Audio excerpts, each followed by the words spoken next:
इनका विक्रम गिरा सकते थे।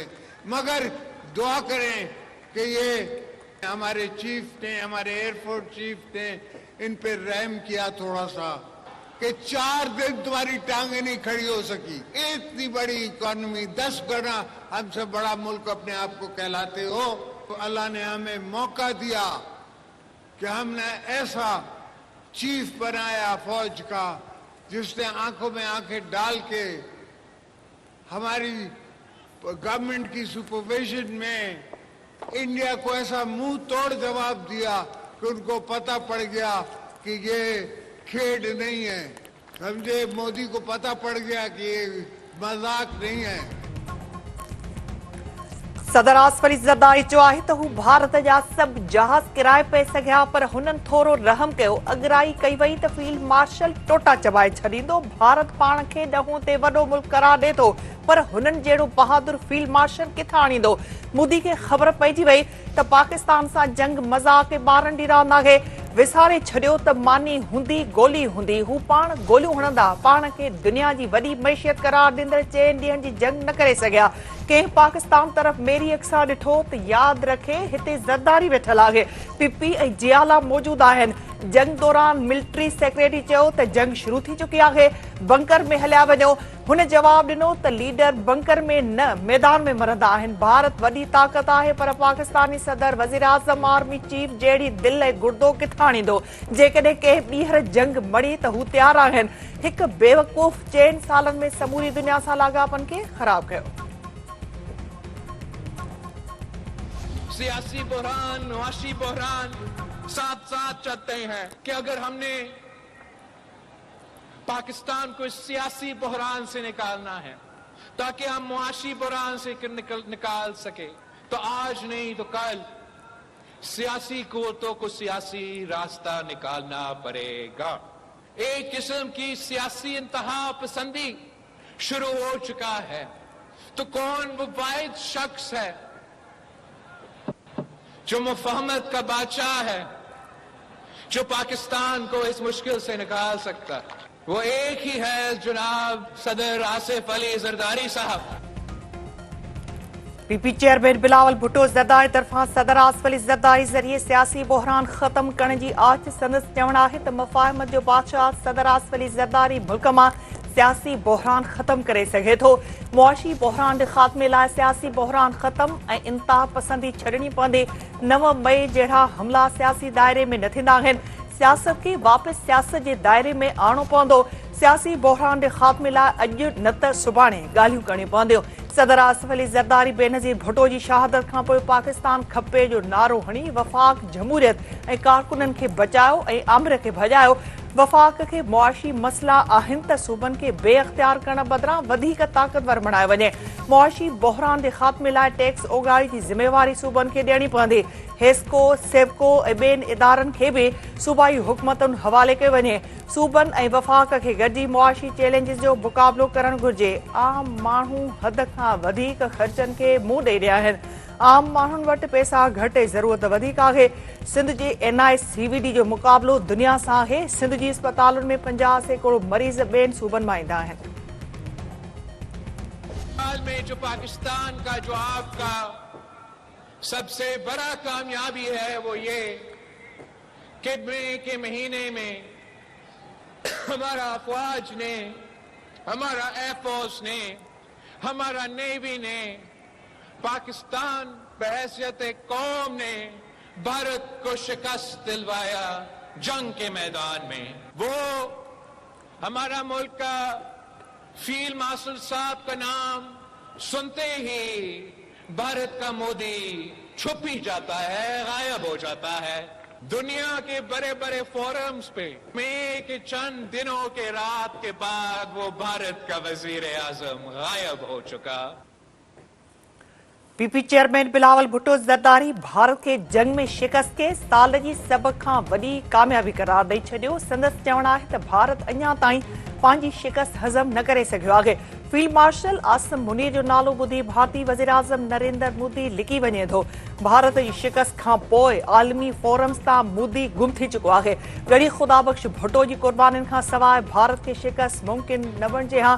शहीद ज़ुल्फ़कार अली भुट्टो मुल्क खे एटमी programme Benazir Bhutto missile technology ॾिनी। भारतीय जहाज़नि खे तबाह कंदड़ जहाज़ सदर आसिफ अली ज़रदारी चीन खां हासिल कया। मुल्क अंदरूनी मुआशी ऐं दहशतगर्दी जे मसइलनि खे मुंहुं ॾेई रहियो आहे। 27वीं आईनी तरमीम सां तकरारी शिकूं ख़तमु कई वियूं आहिनि। आईनी अदालत क़ाइमु करणु पीपीए जी कामयाबी आहे।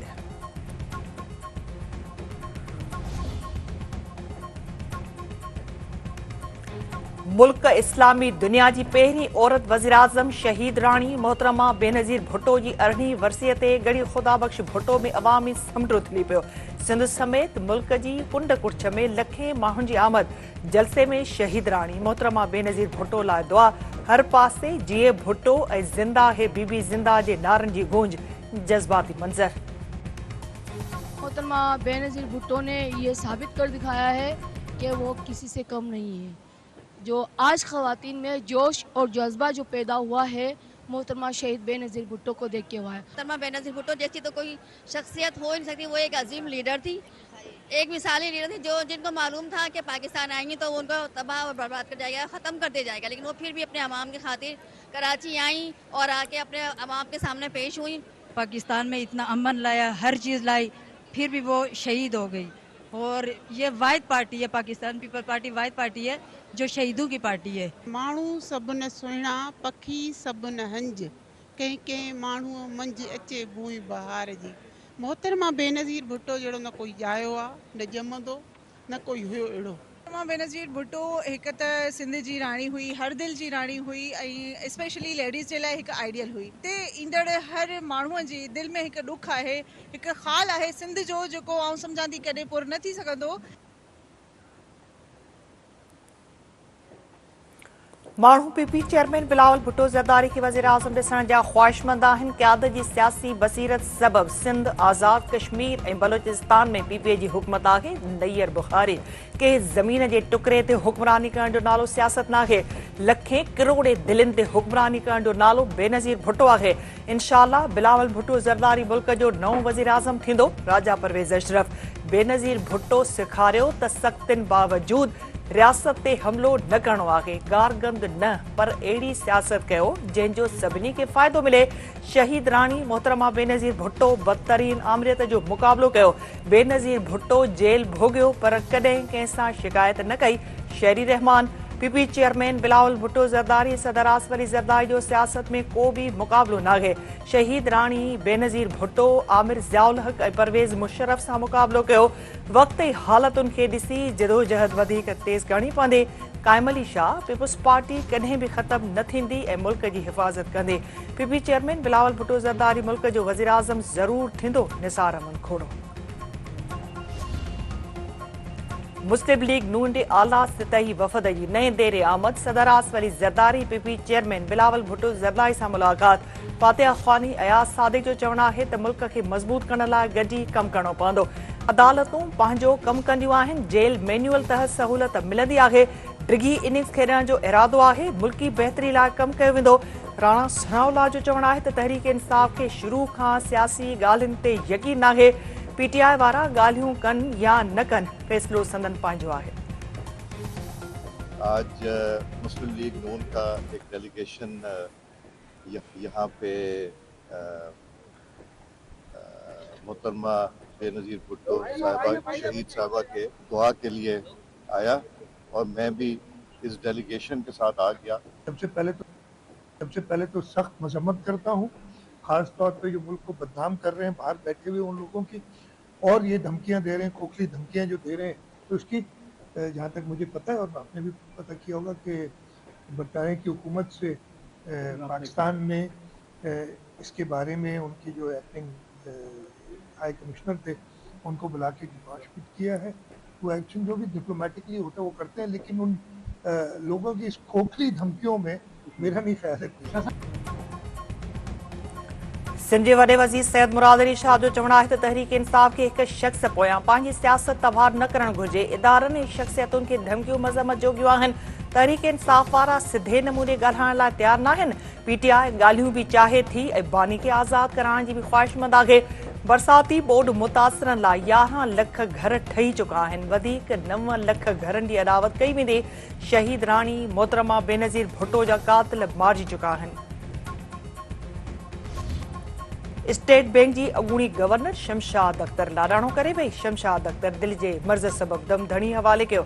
सदर आसिफ अली ज़रदारी, वज़ीर आज़म शहबाज शरीफ़ ऐं फील्ड मार्शल आसिम मुनीर तरफ़ां ॾुख जो इज़हार। नाणे वारे वफ़ाक़ी वज़ीर मोहम्मद औरंगज़ेब जो चवणु आहे त डॉक्टर शमशाद अख्तर जी क़ौमी ख़िदमतुनि खे हमेशह यादि रखियो वेंदो। भारतीय अख़बार दी हिंदू 2025 खे भारतीय परॾेही पॉलिसी जी नाकामी जो साल करार ॾेई छॾियो। रिपोर्ट में चयो वियो आहे त साल 2025 भारतीय हुकूमत लाइ नाकामियुनि जो साल रहियो आहे। भारतीय परॾेही पॉलिसी उमीदुनि ते पूरो न लही सघे। भारत खे रूसी तेल बाबति पंहिंजे मौक़िफ़ तां पोइ ते हटणो पइजी वियो। फॉल्स फ्लैग ऑपरेशन सिक्योरिटी जी संगीन नाकामी आहिनि।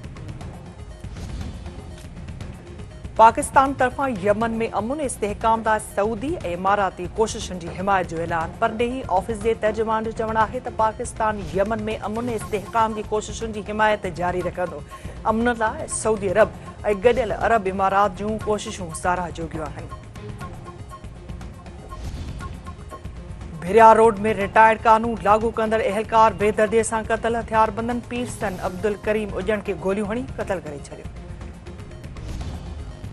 शदाब कोट में कार इल्ज़ाम हेठि औरत बेदर्दी सां क़तल। इकरा पेट्रोल पंप भरिसां हथियारबंदनि रेशमा सोलंकी खे क़तल करे छॾियो।